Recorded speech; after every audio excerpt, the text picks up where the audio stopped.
If you want to play crossbows, Witch Hunter is probably the way to go due to where it starts on the passive tree.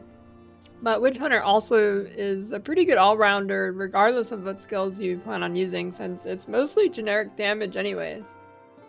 So anything that would be good at the starting location, like you'll definitely be able to pick up other nodes, will also be very strong on Witch Hunter. So you're definitely not locked into crossbows.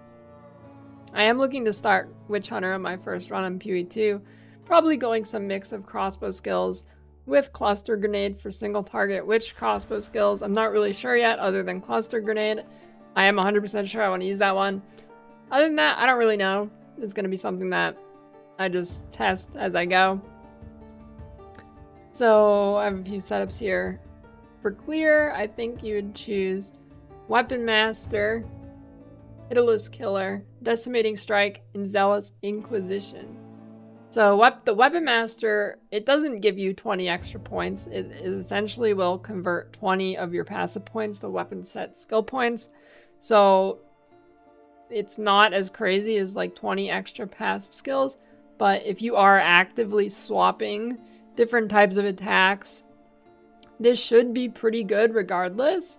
Because that means you can swap these 20 skill points for specifically which skill you're using at the time. So this will end up being, it should be a pretty sizable buff / power for whatever build you're doing if you're using multiple things at once. So you could have one that's like all for ice attacks on one weapon and then all on your cluster grenade attacks on your other weapon, giving you a much better benefit than if you didn't have that, because then you'd only have like 6 or however many it ends up being. So 20 extra should still be huge in the terms of the damage you get out of it. Now Pitiless Killer gives Calling Strike. So the reason I have this on the clear, and I haven't got to the bossing yet, but it's not on the bossing list. Calling Strike actually varies in PoE2 based on the rarity of the monster you kill. I'm not sure on the exact percents, but basically the higher rarity the monster, the lower the Calling Strike gets. It goes, I think it's like 30% on normal down to 5% on uniques. Those numbers, just a ballpark. I know it's pretty low on unique, that's all I know. But it should end up being more of a clear thing. And then pairing that with Decimating Strike, which removes between 5% and 30% of life on the first hit of full health enemies. I mean, that can take up like half of the monster's HP on effectively every hit, right? Because if you're calling at 30% and you do the first, I'll do the average, say like 15% average on Decimating Strike. That's not the actual average, but you know, that's like 45% of HP you don't even have to worry about on a monster. You're just going to cut through everything like paper. And then obviously you're going to take Zealous Inquisition as the last node for that. This isn't necessarily the order I'd take it. These are just the set of skills I would take for clear. And then Zealous Inquisition, right? Just gives you Explode. And then your chance is doubled against undead and demons. You know, Explode, always good for clear. And then for bossing, I have 2 setups here. It's going to depend on some things like what you're doing for boss and how powerful these skills actually end up being. So the first setup would be Weapon Master, then Decimating Strike, Witchbane, and No Mercy. So I already went over Weapon Master and Decimating Strike, but Witchbane, enemies have maximum concentration equal to 40% of their maximum life.